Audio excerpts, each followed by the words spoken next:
signing in the other room. Writer-director Tommy Lee Wallace.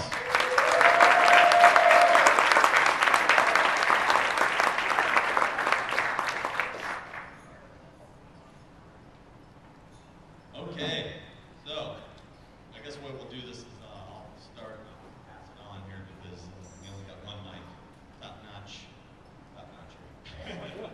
So anyway, so I guess we'll start with Tommy. How did this project originally come your way?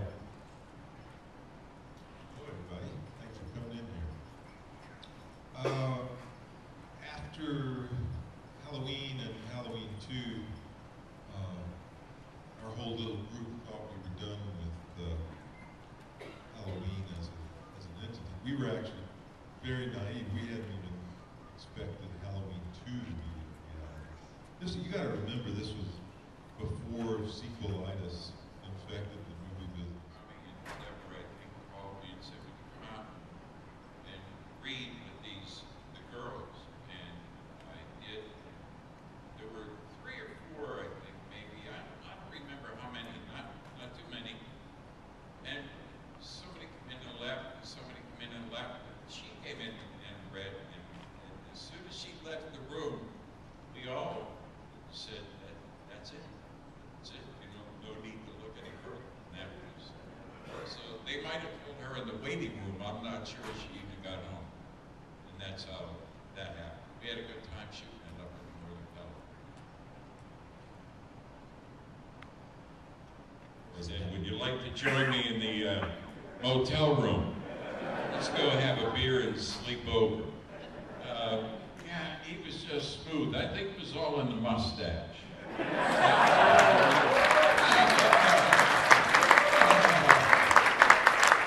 don't know. I didn't write these scripts. Other people wrote them, and I just got lucky and happened to be in a couple of films to be with Jamie Lee right off the bat and with the lovely Stacey Nelkin right off the bat. And that was a dream. I felt kind of bad saying, cheating on my wife, who was also a pretty good-looking tomato at the time. Tommy's real wife, then, Nancy Loomis. And I could have stayed over. I could have stayed home another night before going off. But I didn't, yeah. The characters were a lot of fun. Fun to play, both of them. There's a picture I saw of him backing up in the seat as far as he could go, and the chain was like 3 inches from his face. That was the best. I had to work the rest of the movie with a broken wrist, but that was absolutely the best. I scared the crap out of everybody. We have time for one more question for our panel here, right back there. Yes, you, sir. Okay, with you guys doing more, and now, remade everything, what do you think? Regrets? Regrets. Face the floor. What you're asking? So you're asking? Yeah, what are your thoughts on, where horror is now, and those two where you guys Oh, okay.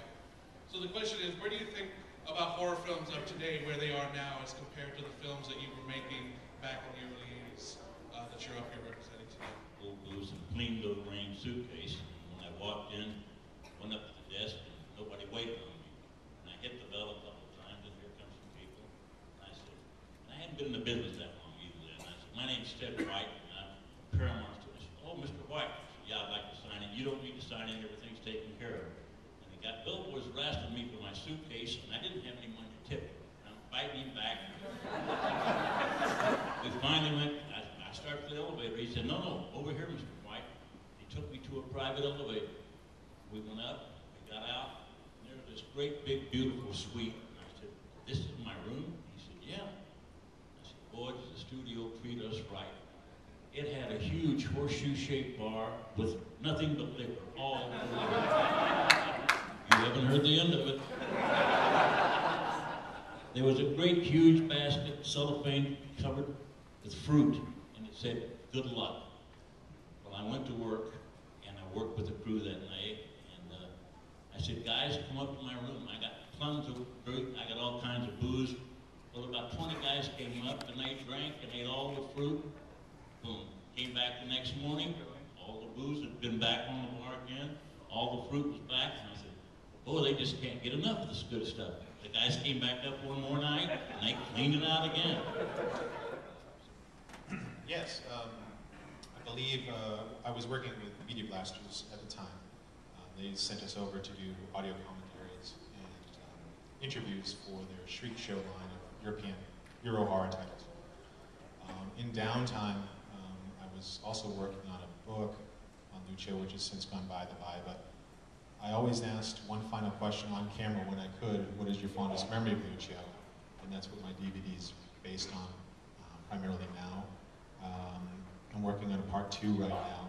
But it was a great experience, and through that I met all these great folks, stayed in touch with them over the years, and here we are on our next stage of working together and coming to meet all the fans here in the States. I mean, I know it's an eye-opening experience for especially Dagmar and Giovanni, who have not done a convention before, just to see what it's like in America and what we enjoy and how popular these movies are. I remember going over there quite a few times, and you want to talk to me about what?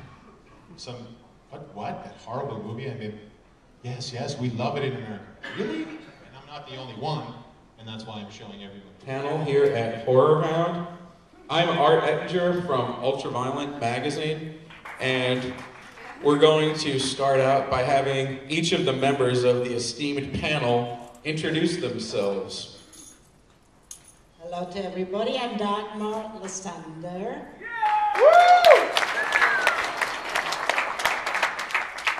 Thanks for coming, everyone. I'm Carlo Di Maio. Hi everybody, it's lovely to be here. I'm Katrina McCall. Hi, it's Silvia Latina. Hello everybody, Giovanni Frizza. Hi, I'm Mike Bronis from Our Productions, bringing together this 30th anniversary reunion of House by the Cemetery. Thank you for